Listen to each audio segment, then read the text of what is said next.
Another way to make America great is through emotional intelligence. So I've been talking about some external things, but the reality is individuals in America need some internal rewiring. And the reason why is because as a group, we are very individualistic and we're selfish. And because birds of a feather flock together, we end up attracting immigrants that are individualistic and selfish. Now, Black folks, we're a little different. We didn't migrate here. We were created here. So we're a homegrown group to America. And we're not selfish. We're very community driven because our communities have saved our lives in the past. And if we don't know nothing, we know that if something's going wrong and around us, we need to start looking for some Black faces, right? Other people don't know that. We know that. So because as a country, we're kind of shitty by nature because of our ability to separate people from humans. Like we have this ability as a country to look at a person and say they're not human because of their race, their sex. It's a amazing ability of very shitty people. And again, because we're like that, we attract shit people just like us. Birds of a feather flock together. So we need to change that. And how we're going to change that is through developing our emotional intelligence, which helps us not only regulate our emotions, but also understand the emotions of people around us.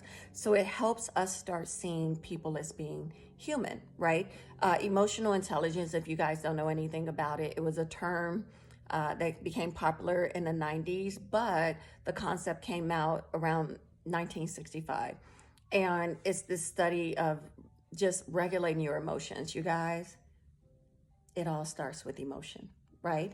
And people have taught emotional intelligence to little kids, and it needs to be taught to little kids. It needs to be taught to parents. It needs to be taught all across the board.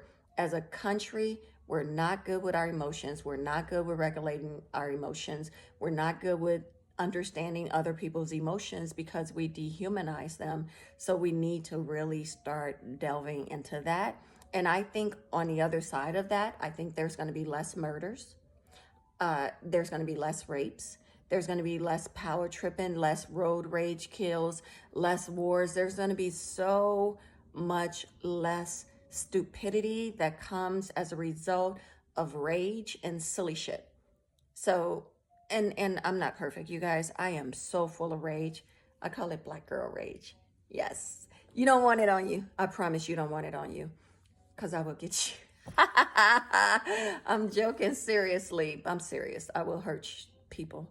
But I regulate it. I regulate it, and I know that that's what I deal with. So I account for it, right? We have too many people that don't regulate their emotion and don't account for it, and they don't try to improve it. That's not good. That's a problem, and it's a danger to all of us. None of us are safe if, as a country, we're not valuing the regulation and the humanization of our citizens. What do you think?